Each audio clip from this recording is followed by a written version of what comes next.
Hello everyone, welcome to the first lesson of class 9, The Fun They Had by Isaac Asimov. As you all know that the world is going through a tough time. People are sitting inside their homes with little exposure to the outside world. How has this pandemic affected you? Has your life changed? Are you able to meet your friends or play with them? I guess not.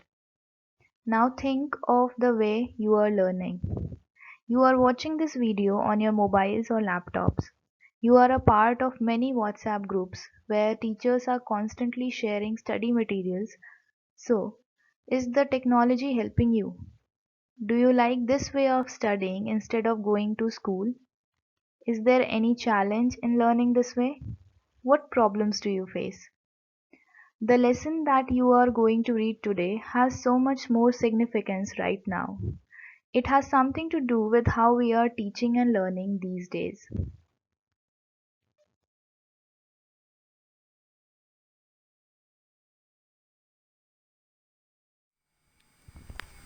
Take a look at these pictures.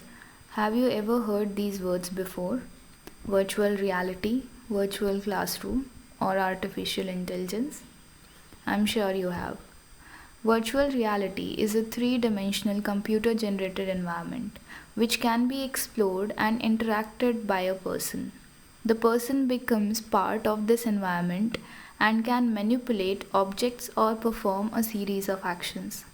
Virtual Classroom is an online learning environment that allows for live interaction between the teachers and the learners as they are participating in learning activities like the one we are doing right now.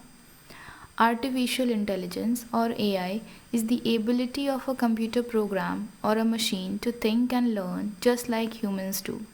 From your YouTube video recommendations to Alexa and Google Assistant, it's all AI.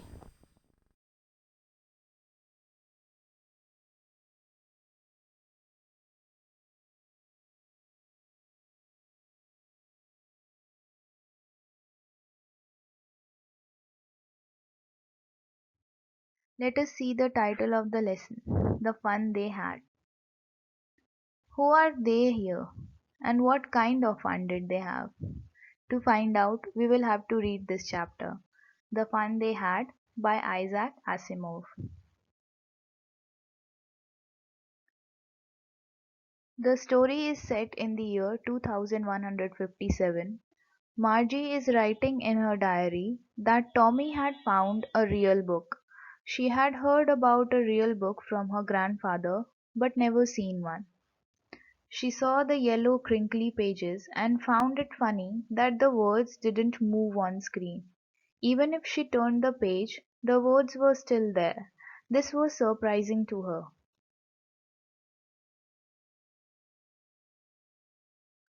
Tommy thought it was a waste because such a book had to be thrown away after one finished reading it. He was used to reading books on a television screen and he had a millions of books on them. Tommy had found the book in the attic.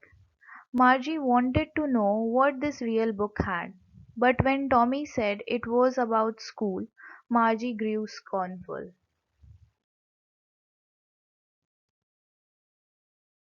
She hated school, but now more than ever, because her mechanical teacher had been giving her tests after tests in geography and she was not doing well in them. Her mother got so disappointed that she called the county inspector. The county inspector was a round little man with a red face. He had a box of tools with dials and wires. He disassembled the mechanical teacher.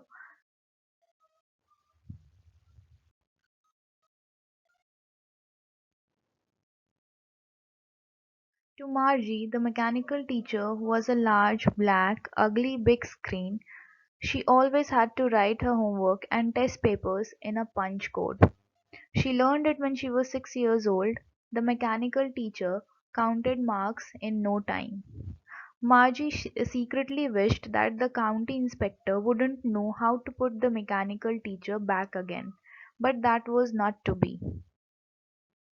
The county inspector put the machine back in order, and said to Margie's mother that the geography sector was a little fast for Margie.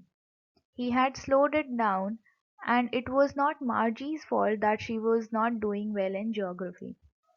Margie had hoped that her mechanical teacher would also be taken away just like Tommy's teacher, which was taken away for a month when the history section had blanked out.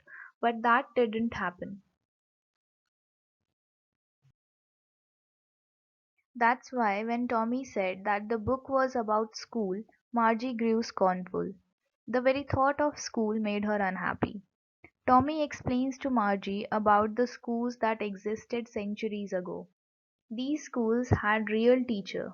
A man taught them. This man, a real teacher, told the boys and girls things and gave them homework and asked them questions.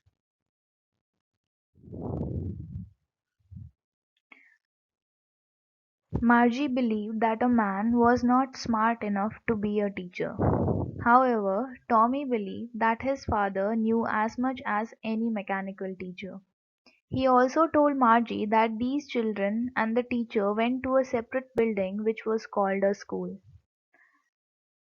Just as they were reading about these schools, Margie's mother, Mrs. Jones, calls for her. It was time for Margie's school. Her mother used to say that little girls learned better if they learned at regular hours. Therefore, Margie went to her school always at the same time every day, except Saturday and Sunday. Margie asked Tommy if she could read the book with him after school. Maybe, Tommy said nonchalantly. He walked away whistling, the dusty old book tucked beneath his arm. Margie's schoolroom was right next to her bedroom. The mechanical teacher was on, and the screen showed that she had to learn arithmetic that day.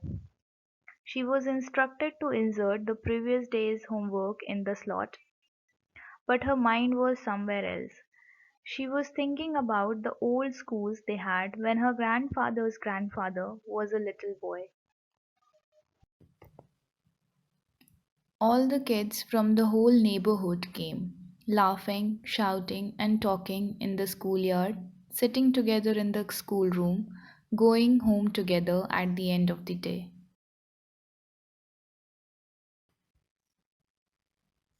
They learned the same things so they could help one another with the homework and talk about it. And the teachers were people. Margie was thinking about how the kids must have loved it in the old days. She was thinking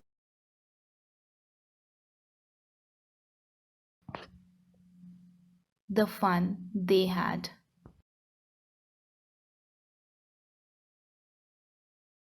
Now, after reading this lesson, can you tell what these words represent? Who are they? And what kind of fun did they have?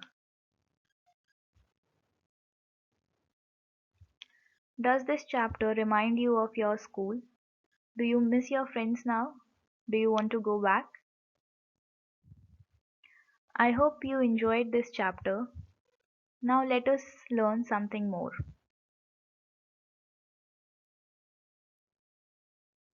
You can match these words on the left with their meanings on the right. You can use these images to recall the meanings of these words that you have already read. Try to answer these questions.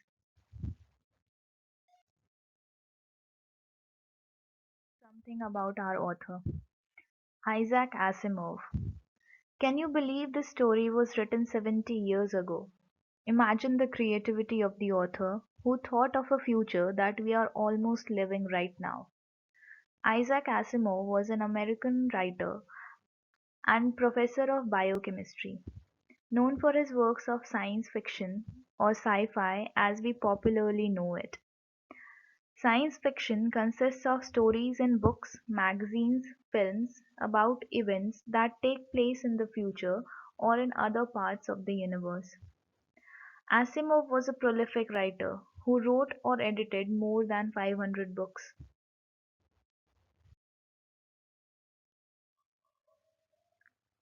Remember that in the times of distress like these, we have a lot to be thankful for.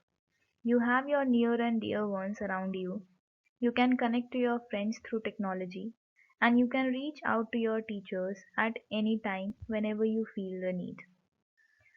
That's all for today. Thank you, and remember to have a little fun.